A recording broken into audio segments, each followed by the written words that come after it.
जब भी कभी मैं वॉशरूम से कमरे के अंदर आता हूँ, गीली चप्पलों के निशान फर्श पर बनाता जाता हूँ।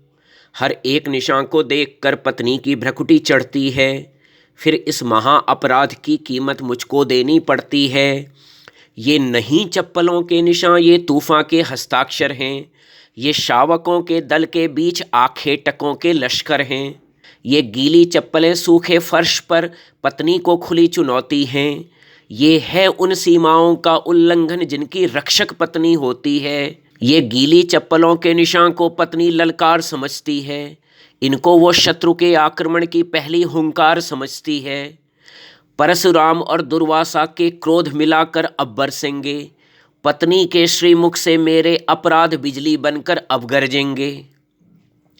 कवच कुंडल भी पहना दे अगर विधाता मुझको आज, तो भी मैं नहीं पा सकता इस आक्रमण से बचने का राज। नारी के चेहरे के क्रुद्ध भाव अचूक अस्त्रों से लगते हैं। नारी के फेंके व्यंग बाण तीखे शस्त्रों से लगते हैं। तीखे प्रहारों से गर बच गया तो वो आहत हो जाती है। तब फिर कुछ शाश्वत तानों का वह चंद्रहास उठाती है। पर्दे से ही तुम हाथ पोंछते तो तौलिए घर में क्यों लाते हो? तौलिए के ही पर्दे और चादर क्यों नहीं बनवाते हो? घर तौलिए के सोफा कवर और तौलिए के वस्त्र सिलवाओगे, तब घर के हर कोने में हाथ पोंछ अनुपम सुख तुम पाओगे। तभी अचानक मूर्खता का मैंने एक ऐसा काम किया, रही सही मेरी इज्जत का मैंने काम तमाम किया।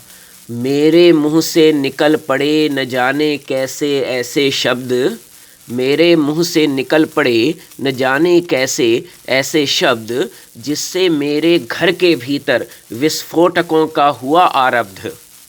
मैंने पत्नी को दी दलील दोषी उसका भी भाई है। मैंने पत्नी को दी दलील दोषी उसका भी भाई है। धूल कालीन पर जो खिली वह उसके जूतों से आई है।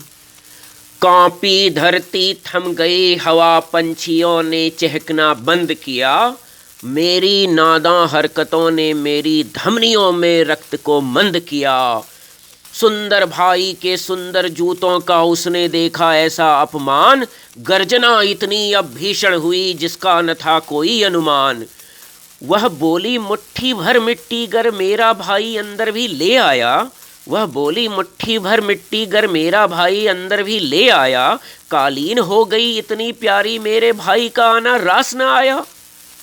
विस्तृत पोथी मेरे पूरे खानदान की अब बाँची जाएगी। पास दूर के रिश्तेदारों की अब कुंडली जांची जाएगी। अब मेरे फूफा दादा नाना और चाचा की बारी आएगी। मेरी दीदी चाची नानी और भाभी को भी हिचकी आएगी। अब मेरे परिवार के बाल अपराधियों का विकट चरित्र चित्रण होगा।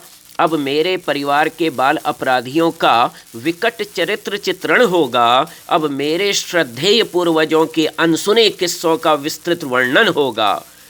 जब निकल जाएगा गुबार पत्नी का तो फिर अश्रु बहाए जाएंगे। इन झर झर झरते अश्रुओं के वेग में मेरे लॉजिक ठंडे पड़ जाएंगे। पति पत्नी की बहस में एक बात का पतियों रखना तुम ध्यान। पति पत्नी की बहस में एक बात का पतियों रखना तुम ध्यान। जीतना तुमको कभी नहीं है, अपना मुंह खोल बांटना मत ज्ञान।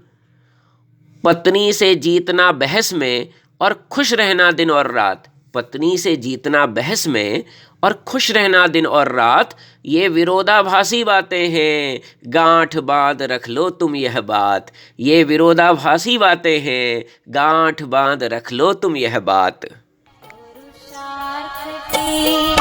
स्वार्थ की परमार्थ की कथा है पुरुषार्थ